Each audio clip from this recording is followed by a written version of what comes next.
নমস্কার। তন্ত্রমন্ত্রে আপনাকে স্বাগত। কন্যা সন্তান কেন জন্ম হয়?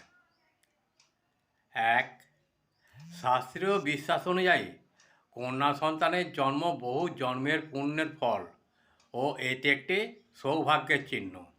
2 নম্বর হচ্ছে, যারা জীবনে অন্যায়, হিংসা ও কারুর ক্ষতি করে না তাদের ঘরেই কন্যা সন্তানের আগমন ঘটে।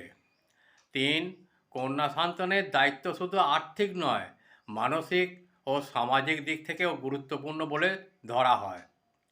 4, নানা প্রতিকূলতার মাঝেও কন্যাকে সঠিক শিক্ষা, সংস্কার ও ভালোবাসায় বড় করা হলে পরিবারের শুভ শক্তির উদয় হয়। 5 নম্বর হচ্ছে, বিশ্বাস করা হয় কন্যা সন্তানের সঠিক লালন পালন করলে সেই পরিবার ভগবানের বিশেষ কৃপা ও আশীর্বাদ লাভ করে। আরেকটি বিষয় হচ্ছিল, জীবনে সুখী হওয়ার 8টি উপায় কী কী? 1 হচ্ছে, অন্যের কাজে নাক গলাবেন না।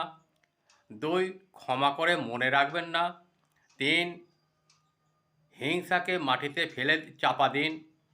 4, নিজেকে বদলান। 5, যা থেকে পরিত্রাণ পাবেন না তা সহ্য করে নিন। 6, সৃষ্টিকর্তাকে স্মরণ করুন। 7, মনকে শূন্য রাখবেন না। 8, অতীত নিয়ে ভাববেন না।